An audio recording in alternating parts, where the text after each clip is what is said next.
दिवाळीच्या उजळ दिव्यांसारखा चमकणारा गोड फराळ म्हणजे शंकरपाळ्या। ह्या शंकरपाळ्यांना लहानांपासून मोठ्यांपर्यंत सर्वांनाच खूप आवडतात। चहासोबत तर खायला ह्या शंकरपाळ्या भन्नाट अशा लागतात। चला तर मग उशीर न करता या रेसिपीला आपण सुरुवात करूया। इथे अर्धा किलोचं मी तुम्हाला प्रमाण सांगणार आहे। ही वाटी मी फिक्स केलेली आहे। ह्या आपल्याला 3 वाटी असे मैदा घ्यायचा आहे। तुम्ही कोणत्याही ग्लासचं पण माप घेऊ शकता। एक ग्लास फिक्स करायचा। 3 ग्लास हे मैदा घ्यायचं, अर्धा ग्लास तूप घ्यायचं, 1 ग्लास दूध घ्यायचं आणि 1 ग्लास साखर घ्यायचं। हे प्रमाण आहे। कोणतेही एक भांडं तुम्ही फिक्स करा। ते छोटं पातेलं असो किंवा ग्लास असो, तांब्या असो, असं तेच प्रमाण ह्याचं राहतं। खूप सोपं आहे। चवीनुसार मीठ घालून घ्यायचं आहे। मीठ घातल्याने काय होतं ना, शंकरपाळ्याची टेस्ट ही जास्त दुप्पट होते। कोणत्याही गोडाच्या पदार्थाला जर मीठ घातलं तर त्याची टेस्ट ही दुप्पट होते। आता आपण ज्या वाटीने आपण मैदा घेतला होता त्याच वाटीने आपण वितळवलेलं अर्धा वाटी आपल्याला तूप घ्यायचं आहे। तूप हे वितळवूनच घ्यायचं आहे। जर आपण घट्ट घेतलं तर त्याचं माप हे चुकू शकतं। त्याच्यामुळे मी माझ्या अनुभवावरून सांगते, हे तूप आपल्याला हे असं वितळून घ्यायचं आहे।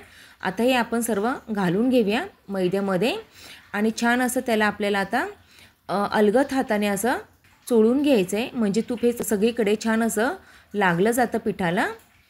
जर तूप आपण आहे ना दुधामध्ये जे दुधाचं मिश्रण करणार आहे त्यात जर घातलं साखर, दूध आणि तूप, तर काय होतं ना, दूध हे फुटतं। आता आपण पीठ मळण्यासाठी साखरेचं आणि दुधाचं एक मिश्रण बनवणार आहोत। ज्या वाटीने आपण मैदा घेतलेला आहे त्याच वाटीने आपण 1 वाटी साखर आणि 1 वाटी दूध घेणार आहोत। आता मीडियम गॅस करून आपल्याला साखर वितळेपर्यंतच फक्त हे दूध ठेवायचं आहे। ह्याचा पाक वगैरे साखरेचा आपल्याला बनवायचा नाही आहे। आपण जर दूध घेऊन जर त्यात आता आपण तूप टाकलं असतं तर मग हे दूध फुटलं असतं। त्याच्यामुळे मी तूप हे पिठाला चोळून घेतलेलं आहे। आणि जर तुम्ही इथे पाणी वापरत असाल तर ह्यामध्ये तूप टाकलं तरी पण चालेल। 5 मिनटं झालेली आहेत। आपली साखरी पूर्णपणे छान अशी विरघळून झालेली आहे। मिश्रण आता आपलं गार झालेलं आहे। आता आपण घट्टसर असं पीठ हे मळून घेऊया। अलगद हाताने आपल्याला पीठ हे छान असं मळून घ्यायचं आहे। इथे माझा साखरेचं पाणी हे अर्धी वाटी राहिलं होतं, म्हणून मी 1 वाटी त्यात अजून पीठ हे ॲड केलेलं आहे। एकूण प्रमाण मी तुम्हाला सांगते। इथे मला 4 वाटी हे मैदा लागलेला आहे, 1 वाटी साखर, 1 वाटी दूध आणि त्यासाठी त्याच वाटीने आपल्याला अर्धी वाटी हे तूप लागलेलं आहे। हे एकूण प्रमाण आहे। आता आपण हे 5 मिनटं रेस्ट करण्यासाठी पीठ ठेवून देऊया झाकून। आता असे आपल्याला मोठे मोठे हे जे हुंडे बनवून घ्यायचे किंवा गोळा ह्याचा बनवून घ्यायचा आहे आणि ते आपल्याला छान असं लाटून घ्यायचं आहे। थोडी जाडसरच आपल्याला ह्याची पोळी लाटायची आहे, पातळ जास्त लाटायची नाही, कारण शंकरपाळी जाड लाटल्यावर ही छान अशी फुलून येते। आता ह्याला आपण घडी मारून घेऊया, त्यामुळे छान अशी लेअर सुटतात शंकरपाळीला। तुम्ही बघू शकता, व्हिडिओ जसं दाखवले तसं तुम्ही करा। आता पुन्हा एकदा आपल्याला ह्याला छान असं लाटून घ्यायचं आहे, म्हणजे लेअर सुटतात। तुम्हाला जर वेळ नसेल जास्त तर असं घडी न घालता तुम्ही लाटली तरी पण चालेल। आता आपण त्याला कट करून घेऊया।